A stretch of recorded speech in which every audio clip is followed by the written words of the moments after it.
তারা মনে করে আরে আমরাই তো এই দেশের আসল সন্তান, মুক্তিযুদ্ধ করেছি, আমি যদি সেক্রেটারি না হই, আমি যদি সবকে ডিঙ্গিয়ে যদি বড় একটা পজিশনে না যাই, তাহলে আর কিসের মুক্তিযুদ্ধ করলাম? তো এখন ওই অন্যায়টা আমরা সহ্য করেছি, ওইটাকে আমার মনে হয় রিট্রোঅ্যাক্টিভলি আমরা চেঞ্জ করতে পারবো না, তবে ক্রিটিসাইজ করতে পারবো। যাদেরকে দেওয়া হয়েছিল 2 বছরের সিনিয়রিটি, এটা মহা অন্যায় করেছে, এটা গ্যাজেট করে বাংলাদেশ সরকারের পাবলিশ করা উচিত। 72 থেকে এই যে এতদিন পর্যন্ত যা হয়ে এসছে, মুক্তিযোদ্ধার কোটা, মুক্তিযুদ্ধ, এগুলো বন্ধ করতে হবে। You are nobody, you are as insignificant as a pebble, as a stone, একটা পাথরের মতো তোমাদের মূল্য। এটা বললে হ্যাঁ আপনি বিদেশে বসে থেকেছেন। আরে আন্দোলন তো শুরু হয়েছে 2014 সালের পরের থেকেই। শিবির করেছে, নাকমুখী করেছে, যারাই করেছে তাদের কন্ট্রিবিউশন, হাসিনা হঠাৎ মুভমেন্ট, এত বড় মুভমেন্টের ভিতরে তাদের কন্ট্রিবিউশন এইটুকু। দেখেন যদি এটাকে বিপ্লব বলি, বিপ্লব তো এই 2024 সালের জুন মাসে শুরু হয় নাই। যদি এই বিপ্লবের প্রসেস শুরু হয়েছে হাসিনা মানে 2018 নির্বাচনের পরে, 14 পরে তো হয়েছেই, 18 পরের থেকেই বিপ্লবের সূত্রপাত, আন্দোলন চলছে। বিএনপি যখন নির্বাচনে আর অংশগ্রহণ করছে না 18 পরে, 24 নির্বাচন, এই 5 বছর 18 থেকে 24, 23 এবং 24, 6 বছর, এই 6 বছর হচ্ছে সবচেয়ে ক্রুশিয়াল টাইম হাসিনার জন্য, বাংলাদেশের জন্য। সুতরাং এখন হঠাৎ করে 2 মাসের যারা আন্দোলন করেছেন, আমি এই যে সোশ্যাল মিডিয়াতে দেখি মাঝে মাঝে এই 10-12 জন লোকের ছবি দিয়ে বলা হচ্ছে এদের জন্য হাসিনা উৎখাত হয়েছে। সেখানে কোন জার্নালিস্ট কাকে কত প্রশ্ন করেছেন বা 2-4টা কমেন্ট করেছেন, তাদের নামও দেখছি। আমি এখন নামের ছড়াছড়ি, এখন যারাই বলছে যে আমি সমন্বয়ক ছিলাম, আপনার কন্ট্রিবিউশন কতটুকু? আপনাদের সমন্বয়কদের বলছি, আপনারা প্রথমে আন্দোলন শুরু করলেন কি কোটা বিরোধী আন্দোলন। প্রথমে কোটা বিরোধীও না, তারা বলছেন কোটা, আবার বারবার বলছেন, ছাত্র নেতারা শুনেছি আমরা কোটা রিফর্ম করতে চাই, বৈষম্য বিরোধী, মুক্তিযোদ্ধাদের এত পার্সেন্ট না এত পার্সেন্ট। আরে ওইটাই তো ওইখানে মেইন কন্টেনশন আমার। তুমি মুক্তিযুদ্ধ করেছো, তোমাকে সালাম, মেডেল দিচ্ছি, এই যে তোমার বাড়িতে নিয়ে রাখো, নাতি পুতিদের দেখাও, আমি 1971 সালে যুদ্ধ করেছিলাম। আমি তো বলছি ওই যে 72 সাল থেকেই তো আমরা অন্যায় করে আসছি। উনি মুক্তিযোদ্ধা, 2 বছরের সিনিয়রিটি, প্রমোশন, বেতন বৃদ্ধি। আরে বাবা, তুমি মুক্তিযুদ্ধ করেছো তো তোমার তো একটা দায়িত্ব। বিশেষ করে যারা বেঙ্গল রেজিমেন্টের সোলজার ছিলেন, পিডিআর এ ছিলেন, ইপিআর এ ছিলেন, পুলিশে ছিলেন, যাদের কাছে অস্ত্র ছিল, পাকিস্তান সরকারের বিরুদ্ধে যুদ্ধ করা তো তোমাদের জন্য ওয়াজিব। ফরজ হচ্ছে আল্লাহর কাছ থেকে আসে, ওয়াজিব ছিল।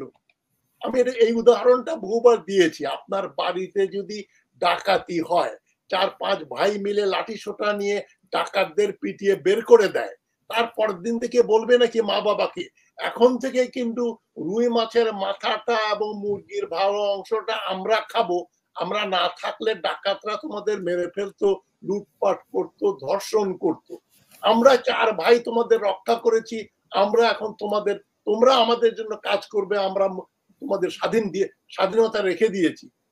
এটাই তো হয়েছে বাংলাদেশে। আরে ভাই, ধরে নিয়ে গেছে একজন, কলকাতায় গেলেই সে মুক্তিযোদ্ধা। আরে বাবা, মুক্তিযোদ্ধা যদি মুক্তিযোদ্ধা থাকতো, তো বাংলাদেশ তো এপ্রিল মাসেই স্বাধীন হয়ে যেত। এপ্রিল মে মাসে, এই নভেম্বর পর্যন্ত একটা থানাও মুক্ত হয় নাই। আমরা মুক্তিযোদ্ধা, কাদের সিদ্দিকী বলছেন 15,000 নাকি তার কাদেরিয়া বাহিনীতে ছিল। টাঙ্গাইল শহর মুক্ত হয়েছে কবে? নভেম্বরের শেষে বা ডিসেম্বরের প্রথমে। তা আপনি কি মুক্তিযোদ্ধা করলেন? টাঙ্গাইল শহরে তো 1 ব্যাটালিয়ন সৈন্যও ছিল না পাকিস্তানের। সো পুরো মুক্তিযোদ্ধাটাকে অবমাননা না করে বলছি, এত মিথ্যা কথা ওর ভিতরে ঢুকেছে, এবং যারা অ্যারোগ্যান্সটা ঢুকেছে, যারা 9 মাস ঢাকায় বসে চাকরি ব্যবসা বাণিজ্য করেছে, চাকরি বাকরি করেছে, আড্ডা মেরেছে, আমাদের সঙ্গে তাস খেলেছে। আমি মুক্তিযোদ্ধা ছিলাম না, কেননা আমার বয়স ছিল তখন 22 বছর। এই আমাদের 18 থেকে 40 বছরের বয়সের 99.6% মুক্তিযুদ্ধ করেনি। কলকাতাও যায়নি, মুক্তিযুদ্ধ করেনি, একটা রাইফেলের কোন দিক দিয়ে গুলি বেরোয় সেটাও জানতো না। সুতরাং মুক্তিযুদ্ধ করেছে 0.4%। আর 0.4% এর তারা কারা? ইন্ডিয়াতে ক্রস করে আগরতলা বা কলকাতা গেলেই হি বিকামস এ মুক্তিযোদ্ধা। ওই স্বাধীন বাংলা বেতার কেন্দ্রে কবিতা পড়েছে, খবর পড়েছে, পত্রিকা পড়েছে, তারাই ভাষা সৈনিক না, শব্দ সৈনিক। শব্দ সৈনিক দিয়ে তো দেশ স্বাধীন হয় নাই। এই আমার ভাই এই গান গেলাম আমরা, শোনো একটি মুজিবরের থেকে লক্ষ মুজিবরের কণ্ঠ। হ্যাঁ, তারপরে ওই গানের জন্য কি বাংলাদেশ স্বাধীন হয়েছে? বাংলাদেশের গ্রামে প্রত্যন্ত লোকজন ওই 25শে মার্চ থেকেই তারা মুক্তিযোদ্ধা মনে প্রাণে, এবং যুদ্ধ করেছে গ্রামের লোকজন। এখন তাদের নাতি পুতিদের, তাদেরকেই তো আমি দেওয়ার বিরোধী। যারা একেবারে রাইফেল ধরে গুলি করেছে, আহত হয়েছে, তাদেরকেও আমি 2 টাকার বেনিফিট দেওয়ার বিরোধী। চিকিৎসার জন্য তাদেরকে বিদেশে পাঠানো ভালো কথা, মেডাল টেডাল দেন, বীর উত্তম, বীর বিক্রম বলে দেন, বাধাই করা সার্টিফিকেট দিয়ে দেন, এর বেশি তাদের 1 পয়সা প্রাপ্য না। পাকিস্তান থেকে বাংলাদেশে আর্মি আসলো, যারা আর্মি এয়ারফোর্স নেভির লোকজন আসলো, বললো ওরা তো পাকি। আমার মুক্তিযোদ্ধা আর্মি অফিসার ফ্রেন্ডরা ছিল, oh they are Pakis, we fought. You fought because you happen to be in Joydebpur or you happen to be in Chittagong, and they were in Lalpur or Peshawar or Lahore. They couldn't come. All of them couldn't come. যারা পেরেছে, এই যে major ডালিম থেকে শুরু করে colonel Faruk, এরা পালিয়ে এসে মুক্তিযুদ্ধ করেছে। মুক্তিযুদ্ধ করেছেন, ভালো কথা, আমরা থ্যাংক ইউ বলবো। তাদেরকে দেয়নি। আমি তো পারলে বলতাম যে ওই যে কি বলে ওই প্রোঅ্যাক্টিভলি, মানে তাদেরকে রিট্রোস্পেক্টিভলি আমি ওই সমস্ত সুবিধাগুলো ক্যান্সেল করতাম।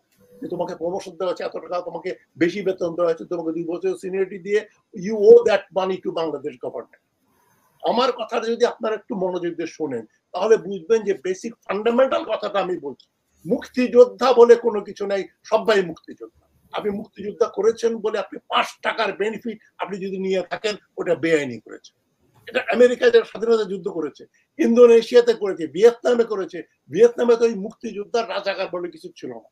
আমি ভিয়েতনামদের জিজ্ঞেস করেছি, তোমাদের যারা যারা আমেরিকার পক্ষে ছিল, সাউথ ভিয়েতনামে ছিল, যারা তোমাদের বিরোধিতা করেছে, ভিয়েতকংদের বিরুদ্ধে করেছে, they were misguided, they are being re-educated. ওদেরকে রাজাকারের বাচ্চা বলে কেউ ধরে নিয়ে যায় নাই। আমাদের তো 2টা এক্সট্রিম। আপেল হচ্ছে এইটুক, এত লোক খেতে চায়। এক আনার সাও বিমার, উর্দুতে একটা কথা আছে, একটা মাত্র আপনার ডালিম আর 100টা রুগী, কার কয়জনকে দেবেন? তো আমাদের হয়েছে এক আনার সাও বিমার, এত লোককে ভাগাভাগি করে দিতে হয়। সুতরাং শেখ মুজিবুর রহমান অমুক গোপালগঞ্জে, অমুক ফরিদপুরে, তুই মুক্তিযোদ্ধা, ঠিক আছে নিয়ে যা। কাদের সিদ্দিকী মুক্তিযোদ্ধা, 5টা বাড়ি দখল করে ফেল। এই তো ঘটেছে। ওই অন্যায় দূর না করার জন্যই কিন্তু তাদের আন্দোলনটা হয়েছিল। পর্দা এবং সাহস এবং উচ্চাকাঙ্ক্ষা হিমালয় পর্বতের উপরে চলে গিয়েছে। তারা মনে করে, আরে আমরাই তো এই দেশের আসল সন্তান, মুক্তিযুদ্ধ করেছি। আমি যদি সেক্রেটারি না হই, আমি যদি সবকে ডিঙ্গিয়ে যদি বড় একটা পজিশনে না যাই, তাহলে কিসের মুক্তিযুদ্ধ করলাম? তো এখন ওই অন্যায়টা আমরা সহ্য করেছি। ওইটাকে আমার মনে হয় রিট্রোঅ্যাক্টিভলি আমরা চেঞ্জ করতে পারবো না, তবে ক্রিটিসাইজ করতে পারবো। যাদেরকে দেওয়া হয়েছিল 2 বছরের সিনিয়রিটি, এটা মহা অন্যায় করেছে। এটা গ্যাজেট করে বাংলাদেশ সরকারের পাবলিশ করা উচিত। 72 থেকে এই যে এতদিন পর্যন্ত যা হয়ে এসছে, মুক্তিযোদ্ধার কোটা, মুক্তিযুদ্ধ, এগুলো বন্ধ করতে হবে। আর মুক্তিযুদ্ধ 0.4% করলে আপনি তার জন্য 1% চাকরি বা রিজার্ভ করেন কি করে? আমি তো চাকরি রিজার্ভেশনের বিরুদ্ধে। যদি ধরেন জনগণ বললো না না তারা মুক্তিযুদ্ধ করছে, কোটা দিতে হবে, তাহলে আপনি তো ওই 0.4% কে কোটা দিতে পারেন। 0.4%, সেটাও যাদের 65 বছর বয়সে যারা রিটায়ার করেছে তার আগ পর্যন্ত। আপনি you retire, you lose all benefits as a মুক্তিযোদ্ধা। আমি দেওয়ার কিন্তু বেনিফিট দেওয়ার ঘোর বিরোধী। যদি দেওয়াও হতো 0.4% লোককে, তার গ্রামের লোকজন কি সরকারি চাকরি করে নাকি? যারা যুদ্ধ করেছে গ্রামে ফিরে গেছে, সার্টিফিকেটও নেয়নি। 0.4% হবে না, 0.1 or 2% আপনি কোটা দিতে পারেন। কোটা শুধু ছাত্র যারা বলছে, এখন আপনি আপনার কথায় আসছি, আমরা সমন্বয়ক। আর তোমরা তো বাবা যুদ্ধ করে আন্দোলন করেছো, ওটা কতটা হবে এই 30% না, তারা মুক্তিযোদ্ধাদের পারলে 2, 3, 5, 4% দিতে পারতো। এটা যারা এইটাই বোঝে না তাদেরকে ইউনূস সাহেব অ্যাডভাইজার বানিয়ে দিয়েছে। আবার ছাত্র তো ছাত্র, ঢাকা বিশ্ববিদ্যালয় বাংলাদেশের সর্বশ্রেষ্ঠ বিশ্ববিদ্যালয়। আমি তো সেখানে 10-12 বছর পড়িয়েছি। আমাদের সময় আমি যখন পড়াতাম 88 পর্যন্ত, ফিরে এসে অস্ট্রেলিয়া আমি পিএইচডি করে ফিরে আসার পর ছিলাম 88 আমার 89 এর মার্চ মাস পর্যন্ত, তখনই তো যা কোয়ালিটি সেগুলা আপনার, আমি অন্ধ বিশ্ববিদ্যালয়ে পড়াশোনা করে এসে পড়িয়ে দেখলাম যে এখান থেকে এমএ পাস যেগুলো, এমএটাও একটা সিঙ্গাপুর ইউনিভার্সিটি বা অস্ট্রেলিয়ার যেখানে আমি পিএইচডি করেছি, ফার্স্ট ইয়ারের সবচেয়ে খারাপ ছাত্রের সঙ্গে তুলনা করা যায় না। তাদেরকে নিয়ে আমরা অ্যারিস্টটল, প্ল্যাটো, সক্রেটিস বানিয়ে তাদের ঘুরে বেড়াচ্ছে। তারা বলছে এখন আমরা সমন্বয়ক ছিলাম, অমুক শিবিরের লোক না কিসের লোক। You are nobody. You are as insignificant as a pebble, as a stone. একটা পাথরের মতো তোমরা, তোমাদের মূল্য। এটা বললে হ্যাঁ আপনি বিদেশে বসে থেকেছেন। আরে আন্দোলন তো হয়েছে, শুরু হয়েছে 2014 সালের পরের থেকেই। সুতরাং এই এত যে অর্গানাইজ যারা করলো তাদেরকে বাদ দিয়ে আমরা কোটা কোটা করলাম, 9 দফা করলাম। 1 দফার কথা তো অনেকেই বলেছেন, ইনক্লুডিং মি। আমি তো বহুবারই বলেছি 1 দফা, হাসিনা হটাও, লাঠি সোটা নদী বইটা নাও, গণভবন ঘেরাও করো, মুক্ত করো, তা না হলে স্বাধীন হবে না। ওটাই তো হলো। আমি এর জন্য 1 বিন্দু ক্রেডিট নিতে চাই না, কিন্তু যারা ওটা করে নাই তাদেরকে আপনারা ক্রেডিট দিচ্ছেন, তারা নিজেরাই দিচ্ছে। আমরাই কিন্তু সমন্বয়ক। আপনি যে ছাত্রই আসুক, যে দলেরই আসুক, যদি বলে আমি কোটা আন্দোলনের অন্যতম সমন্বয়ক, আমি শিবির করতাম বা তুমি যাই করতাম, তোমার ওই সমন্বয়ক হওয়ার জন্য কিন্তু হাসিনা যায় নাই। হাসিনা গেছে যখন সাধারণ কৃষক, শ্রমিক, রিক্সাওয়ালা, বেবি ট্যাক্সিওয়ালা, সাধারণ লোকজন যখন রাস্তায় নেমেছে 1 দফা, গুলি খেয়ে মরছে, ওই যে আবু সাইদ যে বলছে গুলি কর, তারা আন্দোলন করে হাসিনাকে সরিয়েছে। তোমাদের এই 9 দফার জন্য আন্দোলন, কোনো আন্দোলন হয়নি। 1 দফাটাই হচ্ছে মূল। যখন আন্দোলনটা 1 দফা হলো, এবং সেটা ক্রেডিট দিতে হবে 2009 থেকে, 2014 না, 2009 থেকেই যারা হাসিনা বিরোধী কাজকর্ম করছে, বিভিন্ন জায়গায় লেখাপড়া হয়েছে। ওই ফ্রেঞ্চ রেভলিউশনের জন্য মন্টেস্কি এবং রুশো, ভল্টেয়ার, মন্টেস্কে কেন বলা হয় ফরাসি বিপ্লবের পিতা? ফরাসি বিপ্লবের জন্য রোবেসপিয়ারের নাম তো আসছে না বারবার। রোবেসপিয়ারের চাইতে আপনার রুশোর নামটা বারবার আসছে। ওদের ফিলসফি, লিবার্টি, ইকুয়ালিটি, ফ্র্যাটার্নিটির কথা যারা বলেছে, তারা করেছে ফরাসি বিপ্লব। যারা রাইফেল নিয়ে বাস্তিল দুর্গ ঘেরাও করেছিল, বাস্তিল থেকে বেরিয়েছিল 2 জন না 3 জন, যেমন আয়না ঘর থেকে বেরিয়েছে 2 জন, বাদ বাকি মারা গেছে বা পালিয়ে গেছিল, সরে গিয়েছিল। বাস্তিল থেকে একজন পাগল প্রস্টিটিউট, এই 2, 3, 4 জন লোককে উদ্ধার করা গেছিল। কিন্তু বাস্তিল বিকেম এ সিম্বল, আয়না ঘর বিকেম এ সিম্বল। 1 দফা আন্দোলন যারা করেছে ওই জায়গায় আসেন। এই 9 দফা, এই যে কোটা আন্দোলন, এগুলো এগুলো মানে একটা মশলা। যেমন ওই যে মশলা না থাকলেও 9 দফার মধ্যে কিন্তু ওদের ওই যে প্রধানমন্ত্রী পদত্যাগ ওইটা ছিল না তখনকার আর কি।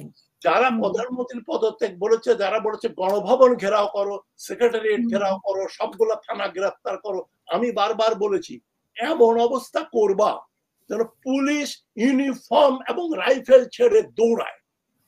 ওইটা যতদিন হয় নাই ততদিন বিপ্লব হাসিনা যায় নাই। সুতরাং তোমরা সমন্বয়ক কোটা আন্দোলন করেছো, ভালো কথা, ধন্যবাদ। তোমরা 1% কন্ট্রিবিউট করেছো টু দ্য হোল কজ।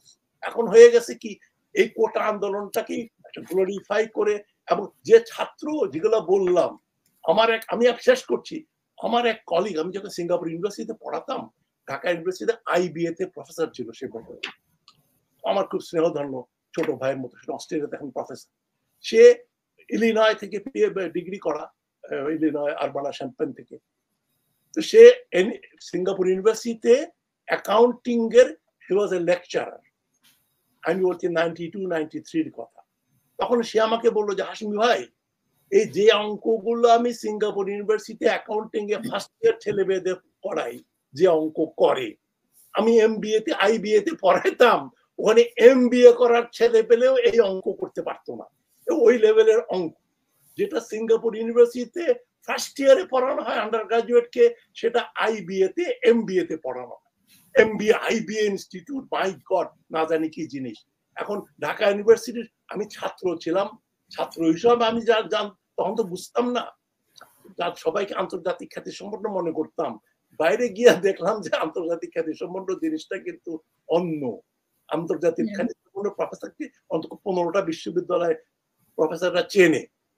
ওই পরিমাণ জিনিসপত্র ঢাকা ইউনিভার্সিটিতে আমাদের সময় হাতে গোনা 4-5 জন ছিলেন। সুতরাং আমি আই কল স্পেড স্পেড। এই ছাত্র যারা, তাদেরকে আমি স্নেহ করি, কিন্তু they are deprived of the opportunity to get good education. এই যে মহসিন রশিদ সাহেব যে বিনয়ের সঙ্গে বারবার বলছেন আমি সেন্ট গ্রেগরি ছাত্র পড়ে যা শিখেছি, আরে বাবা ওই স্কুলে পড়াটা আমার সৌভাগ্য হয় নাই। আই এনভি যারা সেন্ট গ্রেগরিজ, ক্যাডেট কলেজ এবং আরো ভালো ভালো ইংলিশ মিডিয়াম স্কুলে দেশে বা বাইরে পড়াশোনা করেছে, তাদের সঙ্গে আমার একটা ইনফেরিয়রিটি কমপ্লেক্স ছিল স্কুল জীবনে। কলেজে গিয়ে, ঢাকা কলেজে গিয়ে সামহাউ দেখলাম যে না, আমি মোটামুটি আমার শিক্ষকরাও শিখিয়েছিলেন। ওই এডুকেশন সিস্টেম ভেঙে পড়েছে। এখন যেটা আছে যে ছাত্র, তাদেরকে গুণী মহারথী ভাবার কোনো, আমি তো করবই, তারা, আমি কনসেপ্ট করবো তাকে একটা ভালো university, north America, Australia, Canada, Europe, Singapore, তাদের একটা মোটামুটি ভালো ইউনিভার্সিটির এভারেজ ছেলেদের সঙ্গে আমি তুলনা করব ঢাকা ইউনিভার্সিটির ছাত্র। যদি তার ধারে কাছে না আসে, দেন নবর। তো আমি ওইটাই বলছি, ওই বিতর্কে আমি যাবো না। শিবির করেছে না কমুকে করেছে, যারাই করেছে তাদের কন্ট্রিবিউশন, হাসিনা হঠাৎ মুভমেন্ট, এত বড় মুভমেন্টের ভিতরে তাদের কন্ট্রিবিউশন এইটুকু। কেননা এইটুকু, তারা তাদের ওই আন্দোলনের জন্য হাসিনা যায়। হাসিনা হটানোর আন্দোলন 2009 সালে শুরু হয়েছে। ধন্যবাদ।